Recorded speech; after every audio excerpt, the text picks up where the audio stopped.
அன்பிற்கினிய நேயர்கள் அனைவருக்கும் என்னுடைய ஆங்கில புத்தாண்டு வாழ்த்துக்கள். நான் உங்கள் கல்வடங்கம் சத்யநாராயண சர்மா பேசுகிறேன். இன்னைக்கு அந்த ஆங்கில புத்தாண்டு எப்படிப்பட்ட பலன்களை 12 ராசிக்கும் தரப்போகிறது, இந்தியாவுக்கு பொதுவான பலன்கள் எப்படி இருக்க போகிறது அப்படிங்கிறத தான் இப்போ பார்க்க போகிறோம்.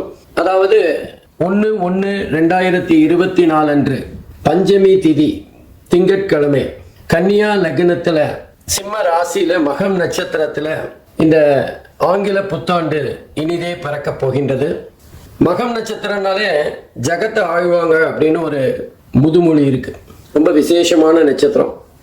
அந்த நட்சத்திரத்தில் இந்த ஆங்கில புத்தாண்டு பிறக்கிறதுனால 2024 அப்படிங்கிற இந்த ஆண்டு நம்முடைய இந்தியாவை ஆளுகின்ற ஒரு ஆண்டாக இருக்கும். நம்ம இஷ்டப்படி நம்ம அந்த ஆண்டை கையில் எடுத்து நமக்கான வழிமுறைகளை எடுத்து செல்ற மாதிரி எல்லாம் இருக்காது. முழுஷா இந்த ஆண்டு இந்த ஆண்டு எப்படி போறது அப்படிங்கிறது இந்த ஆண்டோட கையில தான் இருக்கு. குறிப்பா சொல்லணும்னா இது ஒரு மாற்றத்திற்கான ஆண்டு. இந்த ஆண்டோட மிக முக்கியமான குறிக்கோள், லட்சியம் இதெல்லாம் சொல்லணும்னா மாற்றம் ஒன்றே மாறாதது அப்படின்னு சொல்லுவோம். அந்த மாதிரி இது மாற்றத்திற்கான மிக அற்புதமான ஆண்டாக இருக்க போகின்றது. ஏன் அப்படின்னு பார்த்தோம்னா, குறிப்பாக மகர ராசியில் சனி பகவானும் புளூட்டோ கிரகமும் இணைந்து கடந்த பல வருடங்களாக, அதாவது ஒரு 3-4 வருடங்களாக சஞ்சாரம் செய்து கொண்டிருக்கின்றது. பொதுவாக புளூட்டோ கிரகம் ஒரு ராசியில் 30-35 வருஷம் வரைக்கும் சஞ்சாரம் செய்வார். சனி பகவான் அந்த மகர ராசியில் ஒரு 2.5 வருஷம் சஞ்சாரம் செய்வார். மகர ராசிங்கிறது நம்ம இந்தியாவோட ராசி. ஆகவே இந்தியாவோட ராசியில புளூட்டோ கிரகமும் சனி கிரகமும் இணைந்து இருக்குமே ஆனால் அது மிகப்பெரிய ஒரு புரட்சியை ஏற்படுத்துகின்ற ஆண்டாகத்தான் இருக்கும். அதுவும் குறிப்பா ஜனவரி மாதம் 17ஆம் தேதி 2023 திருக்கணிதப்படி சனி பகவான் கும்பராசிக்கு பயிற்சி ஆகிறார். அதுக்கப்புறம் அதிசாரமா வக்கரமா அவர் மகரத்திலும் கும்பத்திலுமாக சஞ்சாரம் செய்து பலன்களை தந்து கொண்டிருக்கின்றார். திருநள்ளாறு வாக்கிய பஞ்சாங்கத்தின்படி டிசம்பர் மாதம் 20ஆம் தேதி 2023 சனி பகவான் பயிற்சியாகி மகரத்திலிருந்து கும்பத்துக்கு போறார். ஆகவே இந்த புளூட்டோவும் சனி பகவானும் பிரிகின்ற இந்த வேலை அப்படிங்கிறது ஒரு பெரிய மாற்றத்தை தருகின்ற வேலையா இருக்கும். உதாரணமா முன்னாடி எல்லாம் நம்ம உலகத்துல பார்த்தோம்னா அடிமைகளை விலைக்கு வாங்கி அவங்கள கொத்தடிமைகளாக வீட்டில் வேலை வாங்கிட்டு இருக்கிற ஒரு காலம் இருந்தது.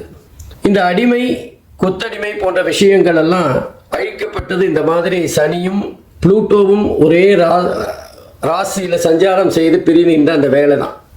ப்ராட்டஸ்டன்ட் அப்படிங்கிற ஒரு பிரிவு கிறிஸ்தவர்களிடம் இருக்கின்றது. அந்த ப்ராட்டஸ்டன்ட் வருவதற்கான காலமும் இது மாதிரி ஒரு ராசியில புளூட்டோவும் சனியும் இருந்து பிரிந்து சென்ற காலம்தான். அப்போ எந்த நாட்டுக்கு உரிய ராசியில அந்த புளூட்டோவும் சனியும் சஞ்சாரம் செய்து பிரிகின்றார்களோ அந்த நாட்டுக்கான பலன்களை அவர்கள் தருவார்கள். அப்படி பார்க்குறப்போ மகர ராசிங்கிறது இந்தியாவோட ராசி. இந்தியா ராசியிலேருந்து சனி பகவான் பிரிஞ்சு புளூட்டோலேருந்து பிரிஞ்சு வெளியில போறார் கும்பத்துக்கு. ஆகவே இந்தியாவுக்கான பலன்கள் மாற்றத்தை தருகின்ற மிகப்பெரிய ஒரு பலனாக இருக்கும். நீங்க எடுத்து பார்த்தீங்கன்னா கடந்த ஒரு 6 மாதமாக உலக அளவில் பெண்கள், இந்தியாவின் பெண்கள் உச்ச பதவிகளை பெற்ற வரலாறுகளை பார்க்கலாம். இனி வருகின்ற காலம் கூட இந்த மாதிரி பெண்கள் மிகப்பெரிய முக்கியமான பொறுப்புகளில் அமர்கின்ற ஒரு சூழ்நிலை கண்டிப்பாக ஏற்படும். எப்பெல்லாம் இந்த மாதிரி ஒரு புளூட்டோவும் சனியும் சேர்ந்திருந்து பிரிந்து செல்லுகின்றார்களோ அப்பெல்லாம் ஒரு புரட்சி வெடிக்கும். அப்போ ஏதாவது ஒரு மிகப்பெரிய கொடுமைகள் அகன்று நன்மைகள் நாட்டுக்கு கிடைக்கும். அந்த மாதிரி ஒவ்வொரு 30 வருஷமும், அதாவது இனி இந்த சனியும் அந்த புளூட்டோவும் சந்திப்பதற்கான வருடங்கள் அப்படின்னா திரும்ப ஒரு அந்த சனீஸ்வர பகவான் கும்பத்திலோ மீனத்திலோ திரும்பவும் சந்திக்க வேண்டி வரும். அப்பவும் கூட அது இந்தியாவோட ராசியா இருக்காது. அதனால இந்த காலகட்டம் இந்தியாவோட இந்த ராசி இதெல்லாம் மிகப்பெரிய ஒரு மாற்றத்தை இந்தியாவுக்கு தரப்போறது. அதுதான் 2024 பலாபலன்களாக இருக்கும். இயற்கை சீற்றம் இந்த காலகட்டத்தில் ரொம்ப கொஞ்சம் அதிகமாக தான் இருக்கும். குறிப்பாக தென்னிந்திய பகுதிகள் எல்லாமே எதிர்பாராத மிகப்பெரிய வெள்ளம், வெயில் எல்லா விஷயங்களிலுமே சீதோஷ நிலை அல்லது தட்பவெட்ப நிலையில் மாறுதல்கள் மக்களுக்கு ஒரு கஷ்டத்தை தருகின்ற அமைப்பாக இருக்கும். தண்ணி கேட்கும்போது தண்ணி கிடைக்காது, ஆனால் வெள்ளமாக தண்ணி வரும்போது தண்ணியை வேண்டான்னு சொல்லும். அதுதான் நிலைமையாக இருக்கும். அது மாத்திரம் இல்லை, மாறுதல் அப்படின்னு சொன்னோம். அப்போ தென்னிந்தியாவில் எடுத்துட்டாலும் சரி, இந்தியாவில் எந்த பகுதியில் எடுத்துட்டாலும் எங்கெல்லாம் குளிர் அதிகமாக இருக்கும்னு நம்ம நினைப்போமோ, அல்லது குளிர் பகுதி அப்படின்னு நம்ம குறிப்பிட்டிருக்கிற இடங்களுக்கெல்லாம் குளிர் மிதமாக இருக்கும்.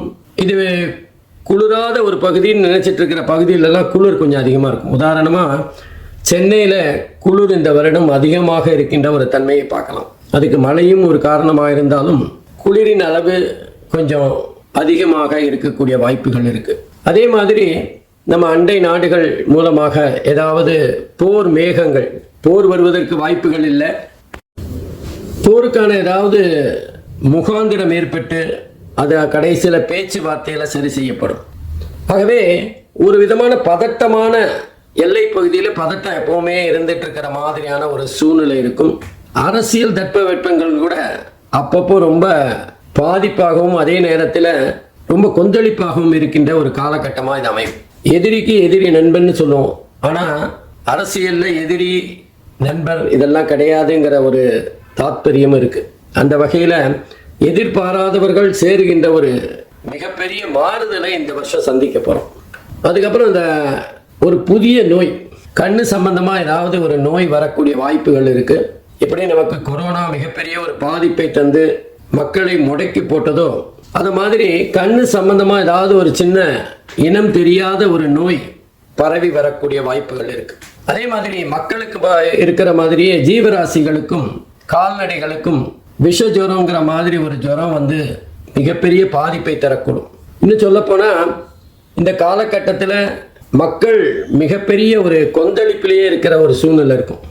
ஏதோ நிம்மதி இல்லாத ஒரு காலகட்டமாக இந்த 2024 நகர்ந்து செல்லும். அதுவும் குறிப்பாக அந்த குரு பகவான் ஏப்ரல் மேல வந்து மேஷத்திலேருந்து ரிஷபராசிக்கு மாறுற வரைக்கும் பாதிப்பு கொஞ்சம் அதிகமாக தான் இருக்கும். நம்ம ஒன்று நினைக்க அது ஒன்று நடக்கிற மாதிரியான சூழ்நிலைகள் ஏற்படும். அங்கங்கே பார்த்தீங்கன்னா அந்த தொழில்நுட்பம், கணினி சம்பந்தப்பட்ட தொழில்நுட்பம் மிகப்பெரிய மேன்மையை இந்த காலத்தில் அடையும், உச்சத்தை அடைகின்ற காலமாக இருக்கும். கணினி சார்ந்த படிப்புகள் அமோகமாக மக்களால் வரவேற்கப்படும். எப்பெல்லாம் ஒரு விஷயத்தில் வளர்ச்சி இருக்கோ அப்போ அந்த விஷயத்தில் பின்னாடி ஏதாவது பாதிப்புகளும் இருக்கத்தான் செய்யும். அதே மாதிரி சைபர் கிரைம் அதிகரிக்கின்ற காலகட்டமாக இருக்கும்.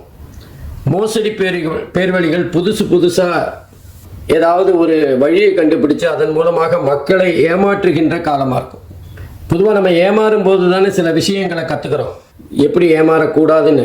ஆகவே புதிய புதிய கண்டுபிடிப்புகளுக்கு இந்த காலகட்டம் மிக அற்புதமாக இருக்கும். குறிப்பாக கணினி சார்ந்த துறைகள் உச்சத்தை தொடுகின்ற மேன்மையை பெறுகின்ற ஒரு காலகட்டமாக இருக்கும். இன்னும் சொல்லப்போனால் இதெல்லாம் கூட கணினினால் பண்ண முடியுமா அப்படிங்கிற ஒரு ஆச்சரியத்தை தருகின்ற வகையில் பல துறைகளுக்குள்ள அந்த கணினி மிகப்பெரிய தாக்கத்தை ஏற்படுத்தும். தொடர்ந்து நம்ம விவசாயம் பார்த்தீங்கன்னா இந்த வருஷம் ரொம்ப அமோகமாக இருக்கும். ஆனாலும் நமக்கு மனுஷங்களுக்கும் ஜீவராசிகளுக்கும் இருக்கிற மாதிரியே அந்த பயிர்களுக்கும் ஏதாவது நோய்கள் வரக்கூடிய வாய்ப்புகள் இருக்கு. அதற்கான புதிய மருந்து கண்டுபிடிக்கின்ற காலகட்டமாக இருக்கும். குறிப்பாக மருத்துவத்துறையின் மிகப்பெரிய அறுவடையை இந்த வருஷம் நம்ம பார்க்கலாம். பல விஷயங்களுக்கு அவங்க வந்து முன்னுதாரணமாக இருப்பார்கள். பல விஷயங்கள் புதுசாக கண்டுபிடிக்கக்கூடிய காலகட்டமாக இருக்கும். மக்கள் வந்து நட்பாக வாழ்வதை விட்டுவிட்டு எதிரிகளாக வாழ்கின்ற ஒரு சூழ்நிலை ஏற்படும். யாருக்கு யார் எதிரின்னே தெரியாத ஒரு கட்டம். எனக்கு பிடிச்சவங்க இவங்க, உங்களுக்கு பிடிச்சவங்க இவங்க, ஆகவே நம்ம 2 பேரும் எதிரிங்கிற மாதிரி சம்பந்தமே இல்லாமல் யாருக்காகவோ கண்ணுக்கு தெரியாத யாருக்காகவோ இவர்கள் சண்டை போட்டுக் கொள்கின்ற, தினசரி பார்த்து கொண்டிருக்கின்றவர்கள் சண்டை போட்டுக் கொண்டிருக்கின்ற ஒரு அதிசயம் நடக்கும். இதெல்லாம் மக்களுக்கு புரியறதுக்கு கொஞ்சம் நாள் ஆகும். இந்த 2024 முழுவதுமாகவே ஒரு குழப்பமான ஆண்டாகத்தான் இருக்கும். எப்பவுமே நம்ம ஒரு மாற்றம் ஏற்படுகிறதுனா அதுக்கு முன்னாடி மிகப்பெரிய குழப்பம் இருக்கணும். ஆகவே குழப்பத்துக்கு பிறகு அந்த குழப்பத்துக்கு விடையாக மிகப்பெரிய ஒரு மாற்றத்தை சந்திக்கின்ற ஆண்டாக இருக்கும். ஏற்கனவே சொன்ன மாதிரி மாற்றம் ஒன்றுதான், மாற்றம் இல்லாதுன்போம். அந்த மாதிரி நிறைய மாற்றங்களை சந்திக்கின்ற ஆண்டாக இந்த ஆண்டு இருக்கும். எது எப்படியானாலும் மக்கள் மிகப்பெரிய பாதிப்பை பெற்றாலும் முடிவில் சுபம், சினிமாவில் சுபம்னு போட்டு நல்ல சந்தோஷமான சூழ்நிலை ஏற்படுத்துகிற மாதிரி இந்த 2024 இறுதி சில மாதங்களில் ரொம்ப ரொம்ப ரிலாக்ஸ்டாக மக்கள் சந்தோஷமாக இருக்கின்ற ஒரு காலகட்டமாக இருக்கும். ஆகவே இந்த 2024 மக்கள் எல்லாம் பெற்று எல்லா வகையிலும் முன்னேற்றங்களை அடைவதற்கு இறைவனை பிரார்த்திக்கின்றேன். ஒவ்வொரு ராசிக்கும் எப்படிப்பட்ட பலன்களை தரப்போறதுங்கிறத பார்க்கலாம். அன்பிற்கினிய மீன ராசி என்பர்களே, உங்கள் அனைவருக்கும் 2024 புத்தாண்டு வாழ்த்துக்கள். இந்த 2024 அந்த புத்தாண்டு பிறக்கின்ற நேரத்தில் இருக்கிற கிரக அமைப்புகள் எப்படிப்பட்ட பலன்களை மீனராசி என்பவர்களுக்கு தரப்போகிறது அப்படிங்கிறத தான் இப்போ பார்க்க போகிறோம். மீனராசியை பொறுத்தவரை ஜென்ம ராசியில் ராகு பகவான் உட்கார்ந்திருக்கார். 2வது வீடு என்று சொல்லப்படுகின்ற தனஸ்தானம், குடும்பஸ்தானம், வாக்குஸ்தானத்தில் ஒரு 4 மாதம் குரு பகவான் சஞ்சாரம் செய்கிறார். மீதி 7 மாதம் 3வது இடத்துல போய் சஞ்சாரம் செய்கிறார். களத்திரஸ்தானம் என்று சொல்லப்படுகின்ற 7வது இடத்துல கேது பகவான் சஞ்சாரம் செய்கிறார். விரயஸ்தானம் என்று சொல்லப்படுகின்ற 12வது இடத்துல சனி பகவான். இந்த அமைப்புகள் எப்படிப்பட்ட பலன்களை தருதுன்னு பார்ப்போம். முதல்ல ஜென்ம ராசியில் ராகு பகவான் உடம்பை படுத்தும், ஆனால் துணிச்சலாக சில முயற்சிகளை செய்கிற ஒரு தூண்டும். ஏன்னா பொதுவாக குரு பகவானோட வீடான அந்த மீன ராசியில் ராகு பகவான் பெரிய அளவுக்கு தீமைகளை தருகின்ற பலனை தரமாட்டார். ஓரளவுக்கு அனுசரணையான பலனை தான் தருவார். ஆனால் ராகு பகவான் நல்ல பாவத்தில் இல்லை, 3, 6, 11 இருந்தால் அது அற்புதமான பலன்களை தருகின்ற அமைப்பாக இருக்கும். ராகு பகவான் ஜென்ம ராசியிலே உட்காந்துட்டார். உடல் ரீதியாக கொஞ்சம் பிரச்சனையை தருவார், உடல் அசௌகரியத்தை ஏற்படுத்துவார். ஏதோ ஒரு வகையில் நம்மளுடைய செயல்பாடுகள் கொஞ்சம் தயங்கி இருக்கிற மாதிரியான ஒரு நிலைமை தான் இருக்கும். நாளைக்கு வேணால் பார்த்துக்கலாமே, இப்போ இன்றைக்கி என்ன இப்போ அவசரம் அப்படிங்கிற விஷயங்களை தள்ளி போடுகின்ற மனோநிலையை ஏற்படுத்திடுவார். ஆனால் துணிச்சலாக சில முயற்சிகளை செய்வோம். அது வெற்றியா தோல்வியாங்கிறத விட பல நேரங்களில் நம்முடைய முயற்சிகள் தானே மிகப்பெரிய பேசும் பொருளாக இருக்கும். ஆகவே அந்த 2வது வீட்டில் இருக்கிற மன்னிக்கவும் ஜென்ம ராசியில் இருக்கிற அந்த ராகு பகவான் பண வரவையும் தருவார். அதிர்ஷ்டம், எதிர்பாராத அதிர்ஷ்டத்தை தருவார். ராகுவை போல் குழப்பமான ஒரு கிரகமே இல்லைன்னு சொல்லலாம். இன்னைக்கு நல்லது பண்ணுவார், நாளைக்கு அதே மாதிரி மாறுதலான ஒரு பலனை தந்துடுவார். நம்ம ராகு நமக்கு நல்லா தான் இருக்குன்னு 1 வருஷமோ 2 வருஷமோ பொது பலனை எதிர்பார்க்க முடியாது. முதல்ல நல்லது தருவார், 2 நாள் கழிச்சு அதே ராகு நம்முடைய உடல் ரீதியாக ஏதாவது பிரச்சனையை தந்துடுவார். அதுக்கப்புறம் அடுத்த வாரம் நமக்கு பண கஷ்டத்திலேருந்து வெடுகளை வர மாதிரி பண வருவாயை தருவார். ராகுவை பொறுத்தவரை ஏற்ற இறக்கமான பலாபலன்களை தரக்கூடியவர். இந்த இடத்துல அந்த ராகு தான் நமக்கு ஓரளவுக்கு பணத்தை தருகின்ற இடத்துல இருக்காருன்னு சொல்லலாம். ஏன்னா நம்ம ராகு பகவானோட அதிர்ஷ்டம் என்ன அப்படின்னா நமக்கு சில முயற்சிகளை துணிச்சலாக செய்கின்ற ஒரு சூழ்நிலை ஏற்படுத்துவார்னு சொன்னோம். 2வது இடத்துல இருக்கிற குரு பகவான் அதிகமான பண வரவை தருவார். தனஸ்தானம், குடும்பஸ்தானம், வாக்குஸ்தானம். பொதுவாக குரு பகவானுக்கு மிக அற்புதமான ஒரு இடம் அப்படின்னா அது 2வது வீடு தான். அங்கே எல்லா விதமான நன்மைகளையும் தருவார். நமக்கு பண வருமானம் நிறையா இருக்கும், கையில் அதிகமாக பணம் புரளும். நம்ம சொல்கிறத 4 பேர் காது கொடுத்து கேட்பாங்க, நம்ம ஆலோசனை 4 பேருக்கு சொல்கிற அளவுக்கு புத்திசாலித்தனம் இருக்கும். அதே மாதிரி மனசும் நல்ல மனசாக இருக்கும், யாருக்கும் தீங்கு செய்யக்கூடாது, அவங்களோட நன்மைக்கு ஏதாவது ஒரு பலனை சொல்லணுங்கிற ஒரு எண்ணம் இருக்கும். குடும்பத்திலையும் ஒரு சந்தோஷமான சூழ்நிலையில் வரும். ஆனால் யோசிச்சு பார்த்தீங்கன்னா கையில் பணம் இருக்குது, வெளியில் நமக்கு ஒரு மதிப்பு இருக்குது, குடும்பத்திலையும் ஒரு நிம்மதி இருக்குது. இதை விட வேறு என்ன வேணும்? வாழ்க்கை நகர்த்தி செல்வதற்கு இதை விட ஒரு அருமையான சந்தர்ப்பம் இல்லை அப்படின்னு தான் சொல்லலாம். ஆகவே மீன ராசியை பொறுத்தவரை குரு பகவான் அற்புதமான பலன்களை தரப்போகிறார். அதுவும் ராசியாதிபதி 2வது வீட்டில் இருக்கிறதுங்கிறது மீன ராசிக்காரர்கள் கொஞ்சம் பண விஷயமாக மனசை ஓட்டி கொண்டிருக்கின்ற சூழ்நிலையை பார்க்கலாம். இந்த பிஸ்னஸ் செஞ்சால் லாபமா, அது செஞ்சால் லாபமா, இது செஞ்சால் அதிகமாக பணம் வருமா, அதை செஞ்சால் நமக்கு நல்லதா அப்படிங்கிற ஒரு எண்ணம் எப்பவும் பணத்தை சுற்றி எண்ணிக்கொண்டிருக்கின்ற ஒரு சூழ்நிலையை பார்க்கலாம். வெளியில் நான் பணத்தை பற்றி மதிக்கிறதே இல்லை அப்படின்னு சொல்லி கொண்டாலும் மனசுக்குள்ள லாப நஷ்ட கணக்கு போடுகின்ற ஒரு கணக்கு பிள்ளையாக தான் இருப்பாங்க. ஆகவே இந்த புத்தாண்டானது ஒரு 4 மாதம் குரு பகவான் 2வது இடத்துல இருந்து அதுக்கு பிறகு 3வது இடத்துக்கு ஒரு 7 மாதம் இருக்க போகிறார். இந்த 4 மாதம் நம்ம கொஞ்சம் சேமித்து வச்சாதான் அதுக்கப்புறம் வர்ற அந்த 3வது இடத்துக்கு குரு வரும்போது ஏற்படுகின்ற சுணக்கங்களை சரி பண்ணலாம். கொஞ்சம் தயக்கம் வரும், நம்ம இதை பண்ணலாமா வேண்டாமா, முயற்சி செய்யலாமா கூடாதாங்கிற ஒரு எண்ணம் வரும். சகோதரர்கள் கூட ஒரு கருத்து வேற்றுமை வரும், மனசில் வேறு வேறு விதமான எண்ணங்கள் தோன்றும். இந்த மாதிரி 3வது இடம் அவ்வளவு ஸ்லாக்கியம் இல்லை. இந்த 2வது இடத்துல இருக்கும்போது கிடைக்கிற அந்த நற்பலன்கள். மீன ராசியை பொறுத்தவரை அவங்க பேங்க் அக்கௌண்ட்டில் லட்சத்தில் பணம் இருந்தாலும் கையில் ஒரு 10,000 இருந்தால் தான் அவங்களால ஒரு சந்தோஷமாகவே இருக்க முடியும். கையில் கார்டு இருக்கும், செக் புக் இருக்கும், இன்டர்நெட் பேங்கிங் இருக்கும், எல்லாமே இருந்தாலும் அவங்க பர்சுக்குள்ளே ஒரு 10,000 இருக்கணும். 100 ரூபாய்க்காக நம்ம ஒரு 1000 ரூபாயை எடுத்து அதுலேருந்து ஒரு 100 ரூபாயை உருவி கொடுத்தா தான் அந்த மீன ராசிக்காரர்களுக்கு ஒரு மனசில் சந்தோஷம். ஆனால் இந்த சனி 12வது இடத்துல இருக்கும்போது அந்த மாதிரி ஒரு சூழ்நிலை இருக்காது.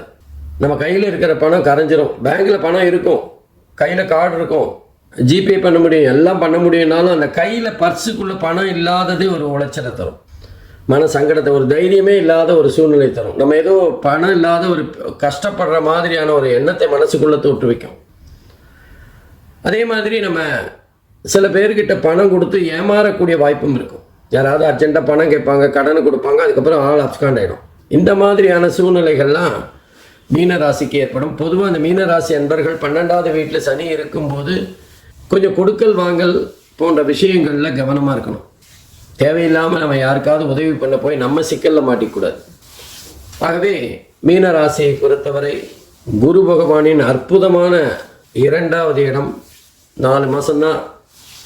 அதுக்கப்புறம் 3வது இடத்துல 7 மாதம் உட்காந்துருப்பார். மற்றபடி ராகு கேது சனி எல்லாமே சுமாரான பலன்களை தருகின்ற அமைப்பில் தான் இருக்கார். ஆகவே மீன ராசியை பொறுத்தவரை கொஞ்சம் இந்த புத்தாண்டு கொஞ்சம் அடக்கி வாசிக்கிறது நல்லது. அல்லது இந்த 4 மாதம் குரு ஓஹோன்னு இருக்கும்போது கொஞ்சம் பணம் சேர்த்து வைங்க. அதுக்கப்புறம் அந்த 7 மாதம் செலவழிக்கிறதுக்கு அதுதான் வசதியாக இருக்கும். அட்லீஸ்ட் அந்த குருவோட 4 மாதம் ரொம்ப சூப்பராக இருக்கும். அதை பயன்படுத்தி காற்றுள்ள போதே தூற்றிக்கொள்வது தான் மீனராசிக்கு ஒரு நல்ல பலன். அதனால் எப்படியும் சமாளிச்சிருவாங்க. பொதுவாக மீனராசியை பொறுத்தவரை கஷ்டங்களை முகத்தில் காட்டிக்காத ஒரு ராசி. அதனால் ஜெயிச்சிருவாங்க, கவலையே பட வேண்டாம். நன்றி, வணக்கம்.